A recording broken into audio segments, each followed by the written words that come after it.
আজ একটা ব্যবস্থা তো করতেই হবে। চল এই চল চল, খাবি নি যখন খাবি নি, যা তো।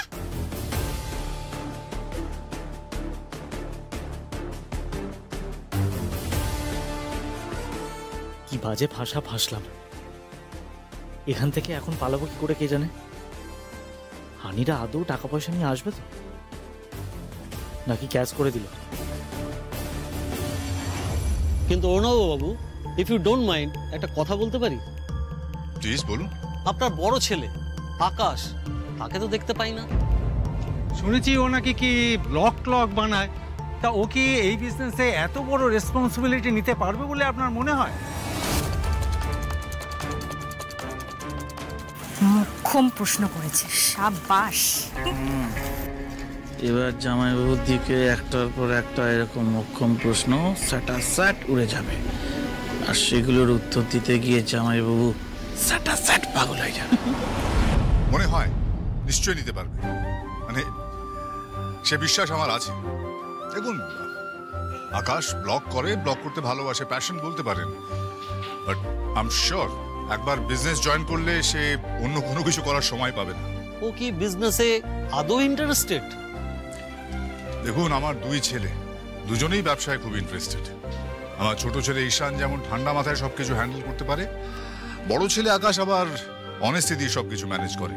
আপনার বিশ্বাস থাকলে এর উপর আমাদের আর কোনো কথা বলাই উচিত নয়। আকাশকে নিয়ে আমি 100% কনফিডেন্ট। আমি তো কোথায় আকাশ লাহিড়ী?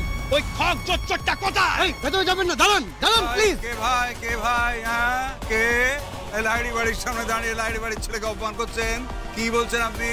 সে কি বলছি, এই চচ্চরটা আমার কাছ থেকে অনেকগুলো টাকা ধার করেছে। ধার করে ক্যামেরা কিনেছে, ড্রোন কিনেছে, ভিমবেল কিনেছে, আরো কত কিছু না কিনেছে। আর আমাকে বলেছে যে 1 মাসের মধ্যে আমার টাকা শোধ করে দেবে।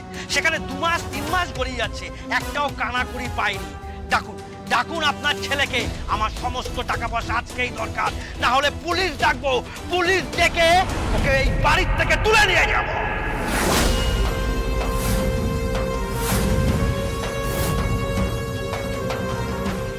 এত সাহস? আমি বেঁচে থাকতে পুলিশ দিয়ে বার করে নিয়ে যাবে? পুলিশ দেখাচ্ছ? অমিতাভ লাহিড়ীর সামনে পুলিশ দেখাচ্ছেন? পুলিশ আমার ভাইপোর টিকিটা ছুতে পারবে? আমি বেঁচে আছি। এক চড়ে তোমার 32 কোটি টাকা আমি মাটিতে ফেলে দেবো। বুঝতে পারছো না আমার ভাইপোকে আমার ভাই শত্রুরা অপমান করবে? তুমি আগে এসো, চলে এসো। বেশ, আমিও বুঝে নেবো। আমি পুঁতে ফেলে দেবো।